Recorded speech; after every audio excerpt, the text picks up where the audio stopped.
Infrastructure. और आज का हमारा ब्रॉड माइक्रो थीम है Understanding India's growth engine from skies to solar panels. बिल्कुल। डिड यू नो कि पिछले 10 सालों में भारत में एयरपोर्ट्स की संख्या डबल से भी ज्यादा हो गई है? अच्छा? हाँ, सीरियसली। 2014 में जहां सिर्फ 67 एयरपोर्ट्स थे, वहीं 2024 में 140 से भी ज्यादा है। That's insane growth. है ना? ये बस एक छोटा सा एग्जांपल है कि इंडिया का इंफ्रास्ट्रक्चर कितनी तेजी से बदल रहा है। Exactly. और आज हम इसी ग्रोथ इंजन के कुछ बहुत इंपॉर्टेंट पार्ट्स को एक्सप्लोर करने वाले हैं। इसे एक जर्नी की तरह सोचो। पहले विल फ्लाई विद द उड़ान स्कीम। ओके। फिर will plug into the power house, India's power sector. उसके बाद हम फ्यूचर की तरफ देखेंगे विद रिन्यूएबल एनर्जी। और आखिर में हम देखेंगे कि कैसे छोटे लोकल एनर्जी सॉल्यूशंस यानी डिसेंट्रलाइज्ड रिन्यूएबल एनर्जी एक बड़ा डिफरेंस ला सकते हैं। Sounds like a plan. Ready for this deep dive? Absolutely. चलो लेट्स अनपैक दिस। अब हम पहला टॉपिक देखते हैं। तो पहला हेडिंग है रीजनल एयर कनेक्टिविटी यानी उड़ान स्कीम। हाँ, तो उड़ान का फुल फॉर्म है उड़े देश का आम नागरिक। बेसिकली ये एक सरकारी स्कीम है जिसका मकसद बहुत सिंपल है, भारत के छोटे शहरों को हवाई जहाज से जोड़ना, ताकि एयर ट्रैवल सबके लिए अफोर्डेबल हो सके। बिल्कुल। इसका एक रियल लाइफ एग्जांपल सोचें तो इमेजिन करो कि एक स्टूडेंट है जिसे असम के एक छोटे से शहर से दिल्ली आना है एग्जाम देने। ठीक है। पहले उसे शायद 30 घंटे की ट्रेन जर्नी करनी पड़ती थी। बाप रे, बहुत ज्यादा है ना? पर उड़ान की वजह से अब वो 2 घंटे की फ्लाइट ले सकती है। इससे सिर्फ टाइम नहीं बचता। एग्जैक्टली। इससे अपॉर्चुनिटीज की एक नई दुनिया खुल जाती है। यही तो है इसका रियल वर्ल्ड इम्पैक्ट। बिल्कुल।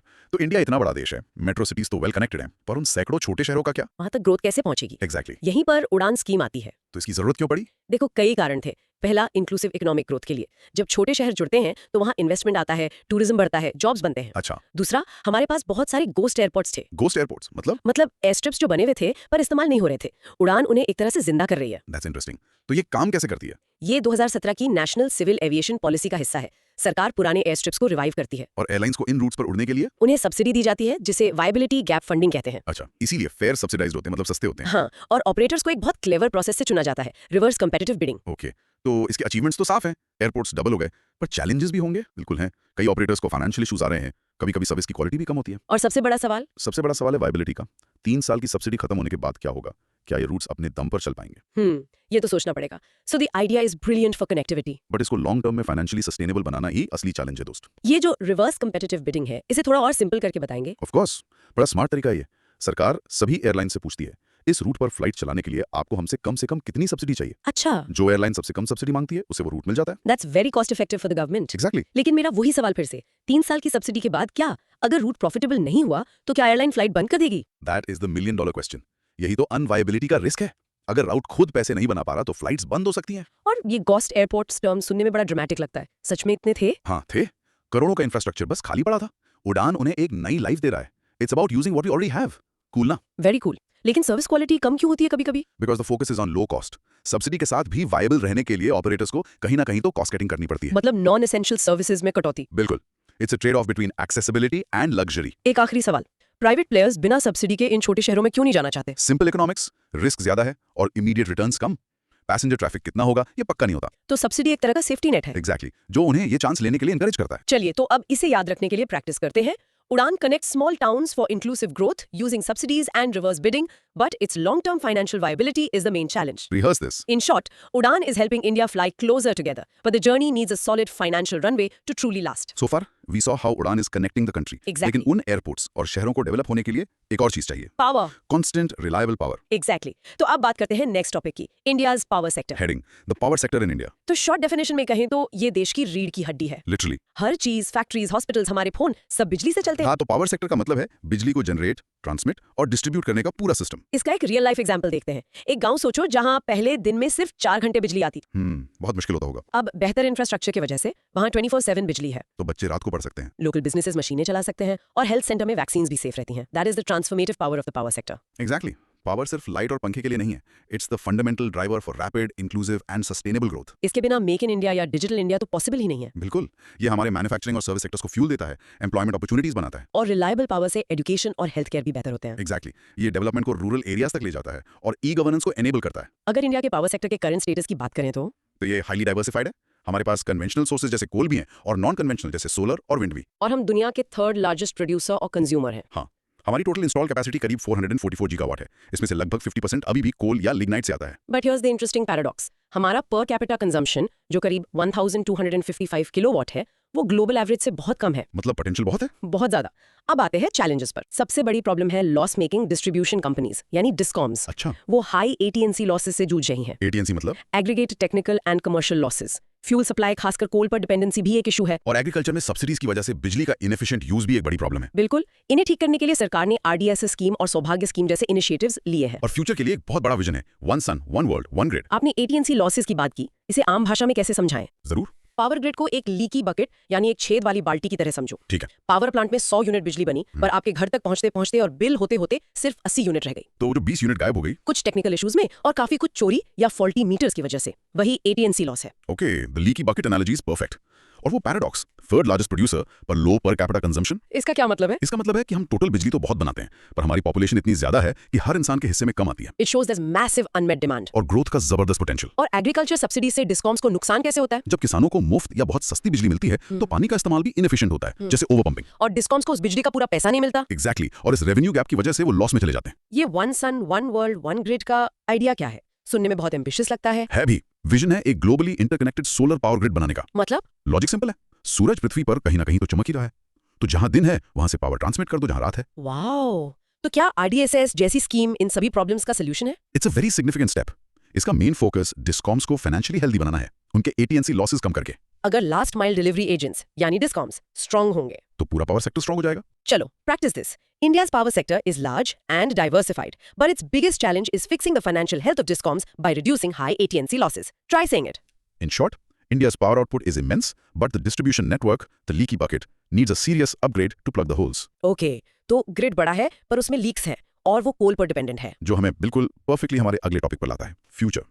अब हम देखते हैं हेडिंग रिन्यूएबल एनर्जी, RE। इसकी शॉर्ट डेफिनेशन तो बहुत सिंपल है। ये वो एनर्जी है जो नेचुरल सोर्सेज से आती है, जो कभी खत्म नहीं होते, जैसे सूरज, हवा, पानी। क्लीन एनर्जी मतलब इससे पोल्यूशन नहीं होता, सिंपल है ना? बिल्कुल। रियल लाइफ एग्जांपल के लिए सोचो, किसी ने अपने घर की छत पर सोलर पैनल्स लगवाए। ठीक है। अब वो अपनी बिजली खुद बना रहे हैं, बिल कम हो गया, एनवायरनमेंट की भी मदद हो गई। और एक और कूल पार्ट है, हाँ, अगर एक्स्ट्रा बिजली बनी तो नेट मीटरिंग के जरिए उसे ग्रिड को वापस बेच भी सकते हैं। That's RE in action. Exactly. अब यहाँ से बात और इंटरेस्टिंग हो जाती है। रिन्यूएबल एनर्जी का पुश सिर्फ क्लाइमेट चेंज के लिए नहीं है। इंडिया के लिए it's a matter of energy security. Correct. ज्यादा RE इस्तेमाल करने से इंपोर्टेड फ्यूल पर हमारी डिपेंडेंसी कम होती है, जिससे हमारा फॉरेक्स बचता है। इकोनॉमिक ग्रोथ को भी बूस्ट मिलता है। इंडिया एक ग्लोबल RE मैन्युफैक्चरिंग हब बन सकता है। और ऑफ कोर्स एनवायरमेंटल सस्टेनेबिलिटी के लिए तो ये जरूरी है ही। इंडिया ने टारगेट्स भी बहुत एम्बिशियस रखे हैं। हाँ, NDC टारगेट के हिसाब से 2030 तक हमारी 50% installed electricity capacity non fossil fuel sources से आएगी। And the amazing news is we are already at about 46%। That's incredible. पर रास्ता आसान नहीं है, हर्डल्स भी हैं। सबसे बड़े हैं फाइनेंसेस एंड इन्वेस्टमेंट। फिर बड़े सोलर और विंड फार्म्स के लिए लैंड एक्विजिशन एक बड़ा इशू है, खासकर उन इलाकों में जहाँ ग्रेट इंडियन बस्टर्ड जैसी एंडेंजर्ड स्पीशीज रहती हैं। और एक टेक्निकल चैलेंज भी है, RE की सप्लाई इंटरमिटेंट होती है, मतलब सूरज चमकने पर या हवा चलने पर ही बिजली बनती है। जिससे स्टोरेज कैपेसिटी की प्रॉब्लम खड़ी होती है। तो सॉल्यूशंस क्या हैं? फाइनेंस के लिए ग्रीन बॉन्ड्स को प्रमोट कर सकते हैं, स्टोरेज के लिए R&D में इन्वेस्ट करना होगा, जैसे हाइड्रोजन बेस्ड स्टोरेज और लिथियम आयन बैटरीज। और लैंड इश्यूज के लिए ऑफशोर विंड और रूफटॉप सोलर पर फोकस बढ़ाना होगा। आपने इंटरमिटेंट नेचर ऑफ RE की बात की, इसका हमारी डेली लाइफ पर क्या असर पड़ता है? बहुत अच्छा सवाल है। सोचो, शाम को जब बिजली की डिमांड सबसे ज्यादा होती है, तब सोलर पावर तो जीरो होती है। एग्जैक्टली। इस गैप को भरने के लिए या तो हमें रिलायबल बैकअप चाहिए, जैसे कोल प्लांट्स, या फिर एक बहुत अच्छा स्टोरेज सिस्टम, वरना पावर कट्स हो सकते हैं। ये ग्रीन बॉन्ड्स क्या होते हैं, नॉर्मल बॉन्ड से अलग कैसे हैं? ग्रीन बॉन्ड एक तरह का लोन है जो कोई कंपनी या सरकार खास तौर पर एनवायरमेंट फ्रेंडली प्रोजेक्ट्स को फंड करने के लिए लेती है। अच्छा, तो इन्वेस्टर को पता होता है कि उनका पैसा कहाँ लग रहा है। हाँ, उन्हें पता होता है कि पैसा क्लीन एनर्जी में जा रहा है, किसी कोल प्लांट में नहीं। हमने 2 स्टोरेज टेक्नोलॉजीज बताई, हाइड्रोजन और लिथियम आयन। इनमें प्रैक्टिकल डिफरेंस क्या है? एक एनालॉजी से समझते हैं। लिथियम आयन बैटरी को फोन के पावर बैंक की तरह समझो, शॉर्ट टर्म डेली यूज के लिए बेस्ट। चार्ज और डिस्चार्ज जल्दी होता है। हाँ, और हाइड्रोजन स्टोरेज एक बहुत बड़े पानी के टैंक जैसा है, लॉन्ग टर्म स्टोरेज के लिए, जैसे मानसून की एक्स्ट्रा सोलर एनर्जी को सर्दियों में इस्तेमाल करने के लिए। Got it. और RE के लिए लैंड एक्विजिशन प्रॉब्लम क्यों है?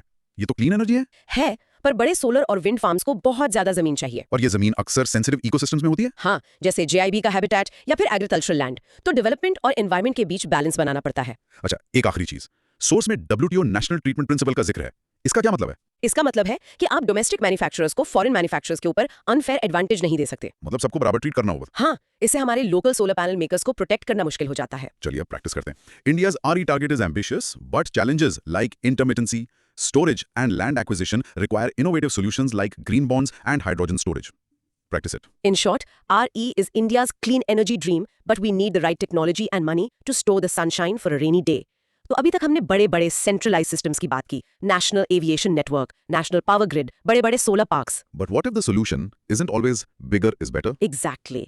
चलो अब आते हैं हमारे फाइनल टॉपिक पर। Heading decentralised renewable energy. DRE short definition, इसका मतलब है small scale localised energy generation. मतलब सैकड़ों किलोमीटर दूर से बिजली लाने के बजाय जहां जरूरत है वहीं बना लो। Think local for local. इसका एक रियल लाइफ एग्जांपल, और इमेजिन करो एक दूर दराज का गांव जो मेन ग्रिड से बहुत दूर है। ठीक है, वहां एक छोटा सा बायोगैस प्लांट लगा दिया जो लोकल फार्म वेस्ट से चलता है। और अब पूरे गांव को बिजली मिल रही है। एग्जैक्टली, होम्स, स्कूल, क्लिनिक, सबको। This is DRE। तो अब तक हम बड़े इंफ्रास्ट्रक्चर की बात कर रहे थे, but what if the most powerful solution is actually small and local? That's the idea behind DRE। इसके फायदे बहुत है। ये रिमोट एरियाज को एनर्जी सिक्योरिटी देता है जहां ग्रिड पहुंचाना बहुत महंगा है। और ये ज्यादा सस्टेनेबल भी है। हाँ, और स्केलेबल भी।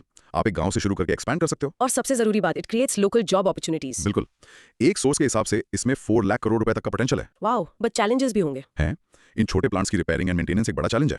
दूर दराज के इलाकों में स्किल्ड लोग या स्पेयर पार्ट्स मिलना मुश्किल होता है। तो अफोर्डेबिलिटी भी एक इशू होगा। हाँ, लोगों को लोन्स और इंसेंटिव्स चाहिए। तो आगे का रास्ता क्या है? अफोर्डेबिलिटी बढ़ानी होगी, policy support specially at the state level बहुत जरूरी है। और इंटरनेशनल कोलैबोरेशन से हम बेस्ट टेक्नोलॉजी और नॉलेज शेयर कर सकते हैं। Exactly. DRE is like a power to the people movement. Communities को एनर्जी में सेल्फ रिलायंट बनाना। DRE एक बड़े सोलर पार्क से फंडामेंटली अलग कैसे है? फिलॉसफी का फर्क है। बड़ा सोलर पार्क सेंट्रलाइज्ड है, एक जगह बहुत सारी पावर बनाओ और दूर दूर भेजो। और DRE डिसेंट्रलाइज्ड है। हाँ, जहां जरूरत है वहीं छोटा प्लांट लगा दो। ट्रांसमिशन लॉस कम, लोकल कंट्रोल ज्यादा। ये 4 लाख करोड़ के जॉब्स वाली बात, ये कैसे होगा? ये एक पूरा लोकल इकोसिस्टम बनाता है। प्लांट्स को लगाने, चलाने, मेंटेन करने के लिए लोकल लोगों की जरूरत पड़ेगी। मैन्युफैक्चरिंग, इंस्टॉलेशन, सर्विस, तीनों में जॉब्स। बिल्कुल। रिपेयर और मेंटेनेंस इतना बड़ा चैलेंज क्यों है? सोचो, एक दूर के गांव में सोलर वाटर पंप खराब हो गया। अब टेक्नीशियन शहर से आएगा जिसमें टाइम और पैसा दोनों लगेंगे। तो लोकल स्किल्स डेवलप करना बहुत जरूरी है। Absolutely. State level policy support इतना इंपॉर्टेंट क्यों है? क्योंकि हर स्टेट की एनर्जी नीड्स और ज्योग्राफी अलग है। जो सोल्यूशन राजस्थान में काम करे जरूरी नहीं कि केरला में भी करे। तो स्टेट्स अपनी लोकल नीड्स के हिसाब से बेहतर पॉलिसीज बना सकते हैं। Exactly. Okay, last one. International cooperation से एक छोटे से गांव के DRE प्रोजेक्ट को क्या फायदा हो सकता है? Best practices, low cost technology और फंडिंग आ सकती है। मतलब जर्मनी की कोई टेक्नोलॉजी इंडियन विलेज में अडेप्ट करके यूज की जा सकती है। बिल्कुल। It's about not reinventing the wheel. Practicing DRE provides local energy solutions for remote areas, creating jobs and energy security, but it needs strong state-level policy support for maintenance and affordability. Go on, rehearse. In short, DRE brings power generation home, making our communities stronger and more self-sufficient. Wow, what a comprehensive journey. तो चलो एक quick recap करते हैं। Broad micro theme था understanding India's growth engine from skies to solar panels. और हमने देखा कि पहला, उद्यान भारत के छोटे शहरों को हवाई मार्ग से जोड़ रहा है, पर सब्सिडीज खत्म होने के बाद उसकी फाइनेंशियल सस्टेनेबिलिटी एक बड़ा सवाल है। दूसरा, इंडिया का पावर सेक्टर बहुत बड़ा है, पर उसे डिस्कॉम्स के हाई AT&C लॉसेस की बीमारी से ठीक करना होगा। तीसरा, रिन्यूएबल एनर्जी हमारा फ्यूचर है, बट हमें इंटरमिटेंसी और एनर्जी स्टोरेज की प्रॉब्लम को सॉल्व करना होगा। और आखिर में, डिसेंट्रलाइज्ड रिन्यूएबल एनर्जी सबसे दूर के इलाकों को लोकल सस्टेनेबल पावर देके एम्पावर कर सकता है। Awesome summary. अब ये सब याद रहे, इसके लिए 6 क्विक कंटेंट प्रोब्स हैं। पहला, उड़ान स्कीम का मेन चैलेंज एक सेंटेंस में कैसे याद रखोगे। दूसरा, पावर सेक्टर की इश्यूज याद रखने के लिए लीकी बकेट एनालॉजी का इस्तेमाल करो। ये लीक्स क्या रिप्रेजेंट करते हैं? Hint, AT&C losses. तीसरा, रिन्यूएबल एनर्जी के चैलेंजेस के लिए एक मेमोराइजेशन ट्वीक। FLIS कैसा रहेगा? Finance, land, intermittency and storage. Cool ना? चौथा, DRE एक लोकल कम्युनिटी को एक बड़े सेंट्रलाइज्ड पावर प्लांट के मुकाबले ज्यादा एम्पावर कैसे करता है? पांचवा, अगर किसी दोस्त को हाइड्रोजन और लिथियम आयन स्टोरेज का फर्क समझाना हो तो कौन सी एनालॉजी यूज करोगे? Water tank versus power bank. और छठा, डिस्कॉम्स की फाइनेंशियल हेल्थ और इंडिया के रिन्यूएबल एनर्जी पुश के बीच क्या कनेक्शन है? थोड़ा सोच लो। And here's your final challenge. जो भी टॉपिक हमने डिस्कस किया उसमें से कोई एक चुनो, मान लो रिन्यूएबल एनर्जी, और उसका एक मेन एडवांटेज और सबसे बड़ा चैलेंज किसी दोस्त को सिर्फ 60 सेकंड में समझाने की कोशिश करो। Try it. Final invitation. Now go ahead, try narrating this entire flow in your own voice, थोड़ा कॉन्फिडेंट टोन में, समझे? Make this story of India's growth your own. All the best. ये दोस्त, इमेजिन करो एक पूरा पावर प्लांट पानी पर तैर रहा है, बिल्कुल एक बड़े जहाज की तरह, और वो पूरे शहर को बिजली दे सकता है। कूल ना? इंडिया में ये हो रहा है, लेकिन फिर भी हम अपनी ग्रीन एनर्जी टारगेट्स मिस क्यों कर रहे हैं? चलो इस पजल को सॉल्व करते हैं। बिल्कुल, इंडिया की ग्रीन एनर्जी जर्नी जो है वो पोटेंशियल से भरी है, पर चैलेंजेस भी बहुत है। तो आज हम इंडिया के रिन्यूएबल एनर्जी सीन की गहरी जांच करेंगे। हम 5 मेजर एरियाज कवर करेंगे, बिल्कुल इसी ऑर्डर में। सबसे पहले सोलर एनर्जी, ये हमारा सुपरस्टार है। फिर फ्लोटिंग सोलर पावर प्लांट्स, एक नया इनोवेशन। उसके बाद wind energy, the sleeping giant. फिर हम समुद्र में जाएंगे, ऑफशोर विंड एनर्जी। और आखिर में टाइडल एनर्जी, जो शायद सबसे प्रेडिक्टेबल पावर सोर्स है। तो रेडी हो? Let's unpack this. चलो सोलर एनर्जी से स्टार्ट करते हैं। बेसिकली सूरज की रोशनी से बिजली बनाना। इंडिया एक ट्रॉपिकल कंट्री है, तो हमारे लिए ये मतलब एक सुपर पावर जैसा है। राइट। सोचो तुम्हारी बिल्डिंग की छत पर सोलर पैनल्स लगे, इससे तुम्हारा इलेक्ट्रिसिटी बिल ऑलमोस्ट जीरो हो जाता है, और एक्स्ट्रा इलेक्ट्रिसिटी तुम गवर्नमेंट को बेच भी सकते हो। That's rooftop solar in action. Exactly. तो फिर प्रॉब्लम कहाँ है? वही तो, इंडिया का एम्बिशन बहुत बड़ा था, 2022 तक 100 गीगावाट सोलर एनर्जी, बट हम ये टारगेट मिस कर गए। तो हुआ क्या? देखो, ये इतना इंपॉर्टेंट इसलिए है क्योंकि ये क्लीन एनर्जी है, ऑफिस में अवेलेबल है, और इसका रनिंग कॉस्ट भी कम है। इसके एडवांटेजेस तो क्लियर हैं, long equipment life, tropical climate के लिए परफेक्ट। लेकिन गवर्नमेंट इनिशिएटिव्स के बावजूद गैप्स क्यों हैं? हाँ, इनिशिएटिव्स तो काफी थे, जैसे Jawaharlal Nehru national solar mission, जो 100 GW वाला प्लान था। फिर solar parks and ultra mega power projects का प्लग इन प्ले मॉडल आया। जिसमें गवर्नमेंट रेडी इंफ्रास्ट्रक्चर देती है। Correct. Grid connected solar rooftop programme भी था, 40 GW का टारगेट छतों से। और अभी पीएम सूर्य घर मुफ्त बिजली योजना, जो 1 करोड़ घरों को फ्री या सब्सिडाइज्ड इलेक्ट्रिसिटी देगी। ये गेम चेंजर हो सकता है। और पीएम कुसुम भी तो है फार्मर्स के लिए। हाँ, एनर्जी और वाटर सिक्योरिटी के लिए। सोचो, खेत में सोलर पंप और डोमेस्टिक मैन्युफैक्चरिंग के लिए PLI scheme. Wait, PM Suryaghar जैसी अमेजिंग स्कीम के बाद भी रूफटॉप सोलर आगे क्यों नहीं बढ़ रहा? Good question. इसके 3 मेन रीजंस हैं। पहला, इनकंसिस्टेंट पॉलिसीज।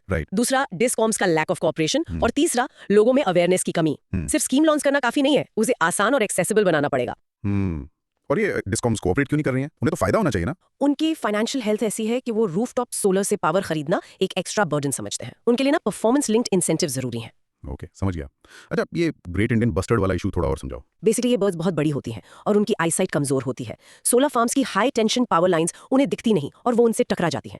ये डेवलपमेंट वर्सेस कंजर्वेशन का एक क्लासिक केस है। और इंपोर्ट डिपेंडेंसी, उसे कम करने के लिए हम क्या कर रहे हैं? हाँ, वही। इसी के लिए गवर्नमेंट ने PLI यानी प्रोडक्शन लिंक्ड इंसेंटिव स्कीम शुरू की है।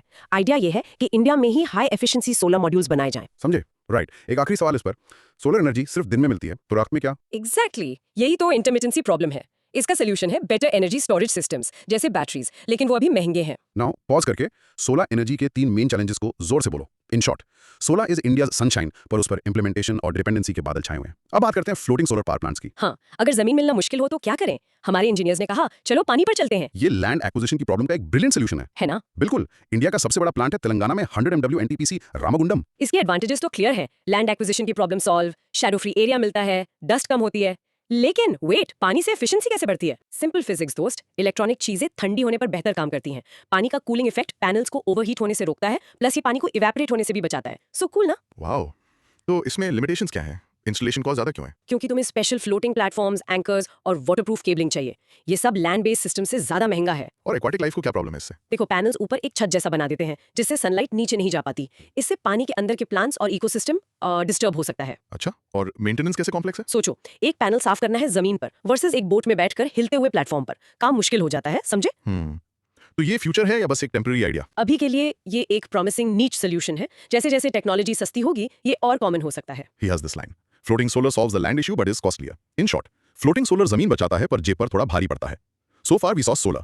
अब देखते हैं विंड एनर्जी। राइट, हवा की पावर यूज करके विंड टर्बाइन से इलेक्ट्रिसिटी बनाना। कभी हाईवेज पर सफर करते हुए बड़े बड़े पंखे देखे हैं? वही है wind turbines. India wind energy में दुनिया का 4th सबसे बड़ा प्रोड्यूसर है। फिर भी हमने 2022 का 60 गीगावाट का टारगेट मिस कर दिया।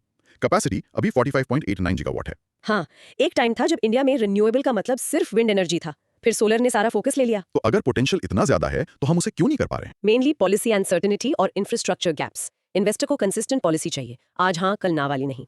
जैसे 2016 में एक इंपॉर्टेंट सब्सिडी, एक्सेलरेटेड डेप्रिसिएशन, हटा दी गई। और वो ऑक्शन सिस्टम ने कैसे प्रॉब्लम क्रिएट की? ई रिवर्स ऑक्शन। उससे प्राइसेस इतने गिर गए कि प्रोजेक्ट्स फाइनेंशियली वायबल नहीं रहे। कंपनीज ने सबसे कम बोली लगाने के चक्कर में इतने लो प्राइस कोट किए कि बाद में प्रोजेक्ट बनाना उनके लिए लॉस का सौदा हो गया। इससे कई प्रोजेक्ट्स अटक गए। और इंफ्रास्ट्रक्चर बॉटलनेक का एक रियल एग्जांपल दो। सोचो, तुमने तमिलनाडु के एक गांव में एक बड़ा विंड फार्म बनाया, लेकिन वहां से मुंबई तक पावर लाने के लिए हाई कैपेसिटी लाइंस ही नहीं है। पावर बंद तो गई, पर पहुंचेगी कैसे? That's the bottleneck. और ये रीपावरिंग ओल्ड टर्बाइंस क्या होता है? बेसिकली पुरानी कम एफिशिएंट टर्बाइंस को हटाकर उसी जगह नई पावरफुल टेक्नोलॉजी वाली टर्बाइंस लगाना। It's like upgrading your old phone to a new one. Got it. Solar से सस्ता कैसे हो गया? ग्लोबल मैन्युफैक्चरिंग, स्पेशली चाइना से, ने सोलर पैनल्स की प्राइसेस को बहुत तेजी से कम कर दिया है। विंड टर्बाइंस इतनी तेजी से सस्ती नहीं हुई। Practicing. Wind energy needs policy stability and better infrastructure. In short, wind energy is a sleeping giant waiting for the right alarm clock of policies to wake up.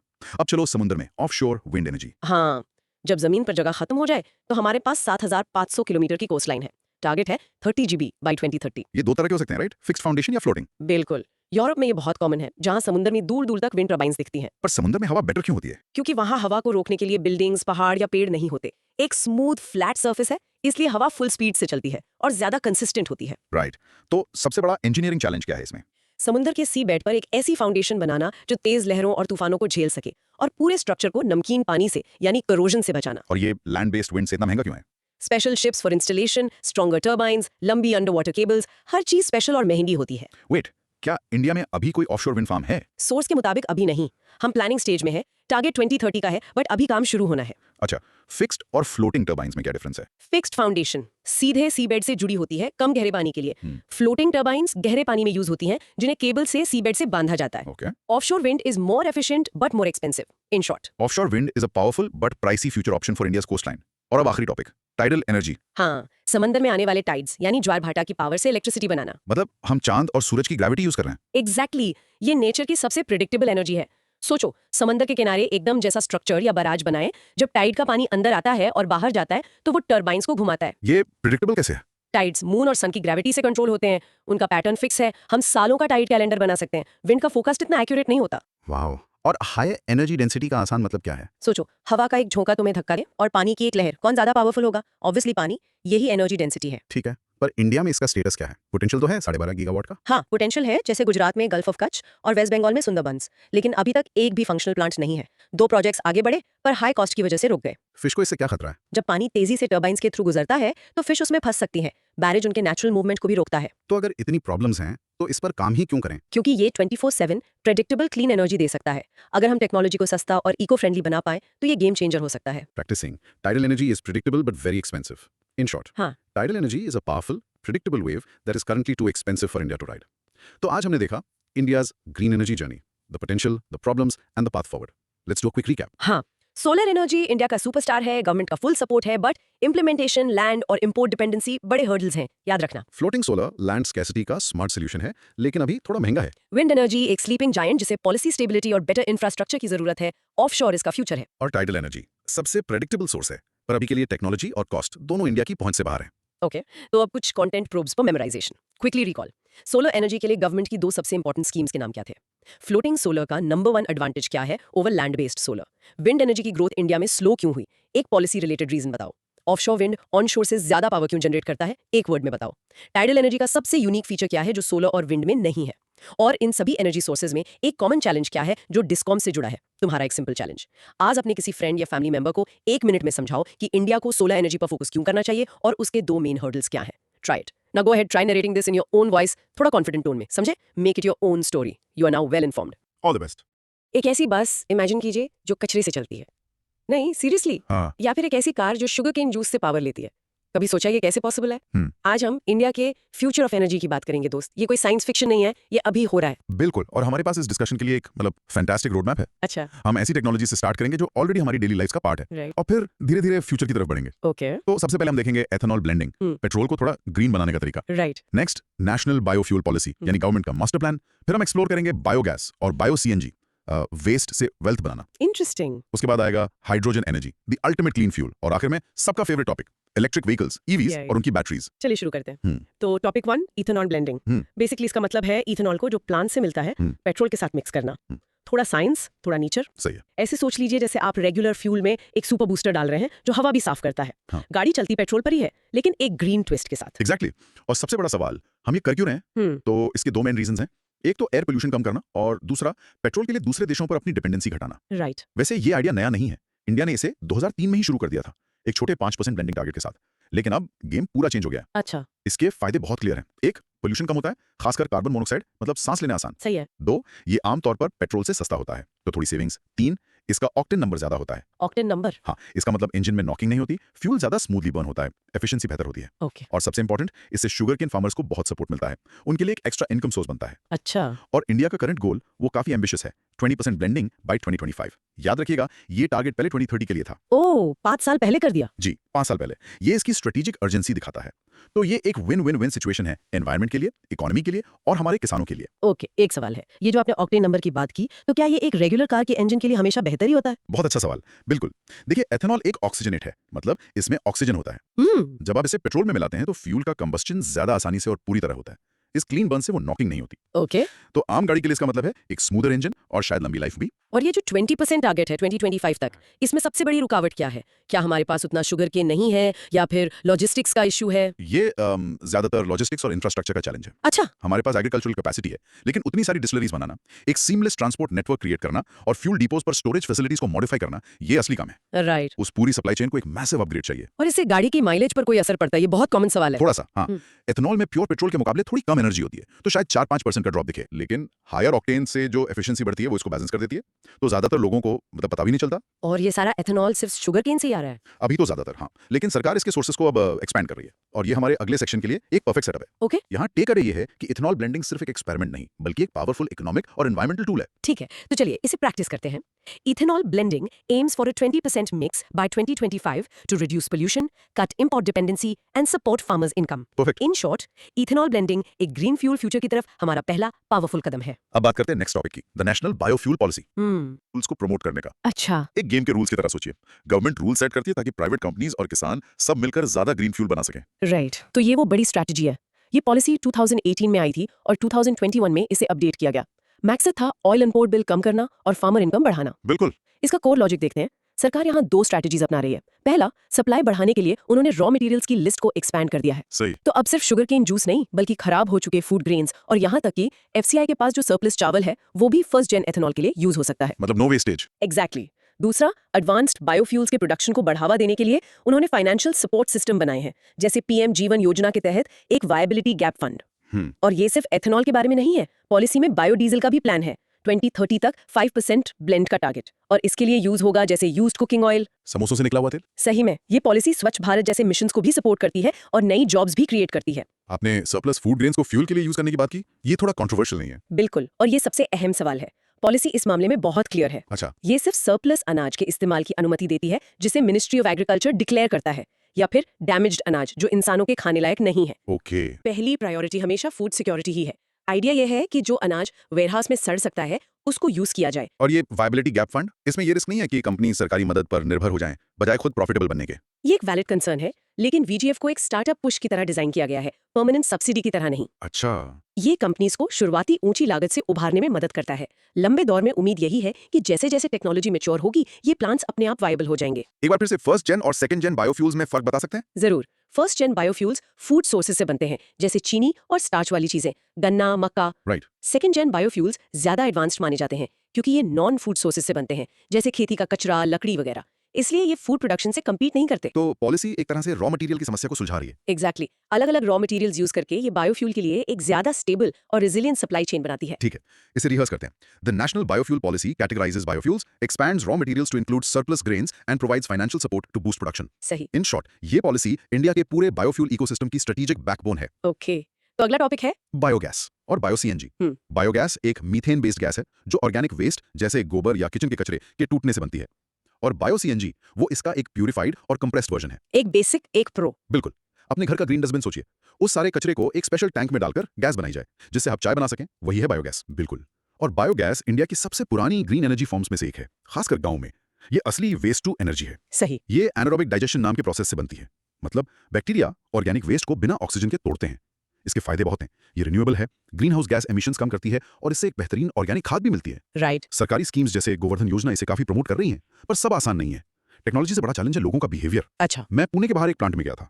उन्होंने कहा उनकी सबसे बड़ी समस्या है लोगों से ऑर्गेनिक वेस्ट अलग करवाना। ये एक ह्यूमन प्रॉब्लम है, इंजीनियरिंग नहीं। और वहीं पर बायो सीएनजी यानी प्रो वर्जन काम आता है। बायो सीएनजी बनाने के लिए आप रॉ बायोगैस को प्योरीफाई करते हैं, उससे कार्बन डाइऑक्साइड और बाकी इंप्योरिटीज निकाल दी जाती हैं। रिजल्ट होता है 95% से ज्यादा प्योर मीथेन, बिल्कुल रेगुलर सीएनजी जैसा। ओके। और इसके लिए एक मार्केट बनाने के लिए गवर्नमेंट ने सतत इनिशिएटिव लॉन्च किया है। और एथेनॉल की तरह ही यहाँ भी एक नया नियम है जिसे कहते हैं compressed biogas blending obligation, CBO. हाँ, ये FY26 से जरूरी हो जाएगा। कंपनीज को 1% बायो सीएनजी ब्लेंड करना होगा जो FY29 तक 5% हो जाएगा। तो अगर मैं इसे आसान शब्दों में समझूं, बायोगैस ज्यादातर घर में कुकिंग के लिए है और बायो सीएनजी गाड़ियां चलाने के लिए। ये एकदम सही सिंप्लीफिकेशन है। हाँ, बायोगैस से गाड़ी चल सकती है लेकिन उसकी क्वालिटी इंजन के लिए ठीक नहीं होती। बायो सीएनजी एक रिफाइंड हाई क्वालिटी फ्यूल है जो सीधे सीएनजी की जगह ले सकता है। ये जो सीबीओ है, ये तो बिल्कुल एथेनॉल ब्लेंडिंग जैसा ही लग रहा है। बिल्कुल, प्रिंसिपल वही है। अगर आपको एक नए ग्रीन फ्यूल को बढ़ावा देना है तो आपको उसके लिए मैंडेटरी डिमांड क्रिएट करनी पड़ेगी। राइट। इससे प्रोड्यूसर्स को आत्मविश्वास मिलता है कि उनके प्रोडक्ट के लिए खरीदार होंगे। एक पार्लियामेंट्री रिपोर्ट में लिखा था कि सतत जैसी स्कीम्स के बावजूद पीएसयूज इन्वेस्ट करने से हिचकिचा रहे हैं, ऐसा क्यों? उस रिपोर्ट ने 3 मुख्य मुद्दे उठाए थे। एक, बहुत सारे रेगुलेटरी अप्रूवल्स जिससे देरी होती है। 2, बायोमास के लिए कोई रेगुलेटेड सप्लाई चेन नहीं है। और 3, फाइनेंशियल असिस्टेंस स्कीम्स का रुक जाना। ओके। तो एक बड़े पीएसयू के लिए ये सारी अनिश्चितताएं इन्वेस्टमेंट को रिस्की बना देती है। तो सबसे बड़ी रुकावट क्या है, टेक्नोलॉजी, पैसा या पॉलिसी का इंप्लीमेंटेशन? अभी साफ तौर पर पॉलिसी इंप्लीमेंटेशन और सप्लाई चेन मैनेजमेंट। टेक्नोलॉजी तो मैच्योर है, असली चैलेंज है इसे बड़े पैमाने पर स्मूथली और प्रॉफिटेबली चलाना। ठीक है, इस सेंटेंस को प्रैक्टिस कीजिए। Biogas is raw gas from organic waste, while bio-CNG is its purified compressed form promoted by the SATAT initiative for transport. Right. In short, biogas और बायो सीएनजी हमारे देश के कचरे की समस्या को एक कीमती एनर्जी रिसोर्स में बदलने का तरीका है। चलिए अब फ्यूचर की बात करते हैं। The ultimate clean fuel, hydrogen energy.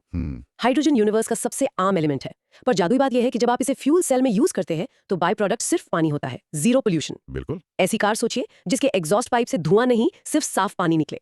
ये है हाइड्रोजन का वादा। राइट। लेकिन सारा हाइड्रोजन ग्रीन नहीं होता, इसके अलग अलग रंग होते हैं। अच्छा। ग्रे हाइड्रोजन आज सबसे आम है। ये नेचुरल गैस जैसे फॉसिल फ्यूल से बनता है और CO2 रिलीज करता है, तो ये क्लीन नहीं है। ठीक है। ब्लू हाइड्रोजन भी फॉसिल फ्यूल से बनता है, लेकिन उसमें CO2 को कैप्चर करके स्टोर कर लिया जाता है, तो ये बेहतर है। ओके। पर असली चीज है ग्रीन हाइड्रोजन।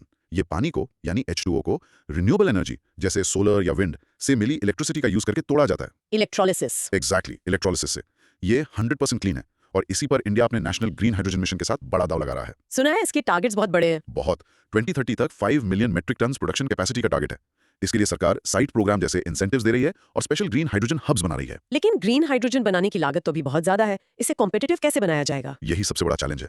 साइट प्रोग्राम एक प्रोडक्शन लिंक्ड इंसेंटिव है। अच्छा। मतलब आप जितना ग्रीन हाइड्रोजन या इलेक्ट्रोलाइजर बनाएंगे, सरकार उतना फाइनेंशियल इंसेंटिव देगी। इससे शुरुआती लागत का फर्क कम होगा। उम्मीद है कि जैसे जैसे प्रोडक्शन बढ़ेगा, लागत अपने आप कम हो जाएगी, बिल्कुल सोलर पैनल्स की तरह। एक हाइड्रोजन कार और एक ईवी में आखिर फर्क क्या है? दोनों चलते तो इलेक्ट्रिसिटी से ही है ना? हाँ, दोनों में इलेक्ट्रिक मोटर होती है, पर उन्हें बिजली कैसे मिलती है वो अलग है। ओके। एक ईवी एक बड़ी भारी बैटरी में बिजली स्टोर करती है, जबकि एक hydrogen fuel cell vehicle FCEV अपनी बिजली खुद बनाती है। अच्छा। ये अपने टैंक से हाइड्रोजन और हवा से ऑक्सीजन को मिलाकर ऑनबोर्ड इलेक्ट्रिसिटी जनरेट करती है। और सबसे बड़ा फायदा, एक FCEV को आप 5 मिनट में रिफ्यूल कर सकते हैं, बिल्कुल पेट्रोल कार की तरह। इसके दो बड़े चैलेंजेस हैं, प्रोडक्शन कॉस्ट और स्टोरेज। साइंटिस्ट को क्या लगता है कौन सा पहले सॉल्व होगा? ज्यादातर एक्सपर्ट्स मानते हैं कि प्रोडक्शन कॉस्ट तेजी से नीचे आएगा। हम सस्ती रिन्यूएबल इलेक्ट्रिसिटी और बेहतर इलेक्ट्रोलाइजर्स के रास्ते पर हैं। स्टोरेज एक ज्यादा मुश्किल इंजीनियरिंग प्रॉब्लम है। क्यों? क्योंकि हाइड्रोजन को या तो बहुत हाई प्रेशर टैंक्स में रखना पड़ता है या फिर -253 डिग्री सेल्सियस पर लिक्विड फॉर्म में। दोनों ही मुश्किल और महंगे हैं।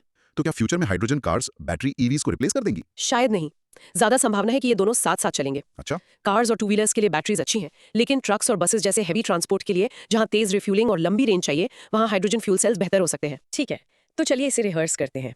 Green hydrogen is produced using renewables via electrolysis. The National Green Hydrogen Mission aims to make India a global leader, but cost and infrastructure are key challenges. Right. In short, hydrogen clean energy का होली ग्रेल है और India इसमें world leader बनने की बड़ी कोशिश कर रहा है। और अब आते हैं हमारे आखिरी टॉपिक पर, इलेक्ट्रिक व्हीकल्स या EVs। हाँ। ये ऐसी गाड़ियां हैं जो पेट्रोल या डीजल इंजन की जगह रिचार्जेबल बैटरीज में स्टोर की गई इलेक्ट्रिसिटी से चलती हैं। सीधी सी बात है। बिल्कुल, हर वो इलेक्ट्रिक स्कूटर जो सड़क पर शांति से निकल जाता है, वो इसी क्रांति का हिस्सा है। और इंडिया EVs को कई जरूरी कारणों से बढ़ावा दे रहा है। शहरों की हवा साफ करने के लिए, पेरिस क्लाइमेट टारगेट्स पूरे करने के लिए और भारत में एक नया मॉडर्न मैन्युफैक्चरिंग इकोसिस्टम बनाने के लिए। सुना है सरकार काफी पुश कर रही है। हाँ बिल्कुल, फेम स्कीम से सब्सिडी मिलती है। EVs पर GST सिर्फ 5% है।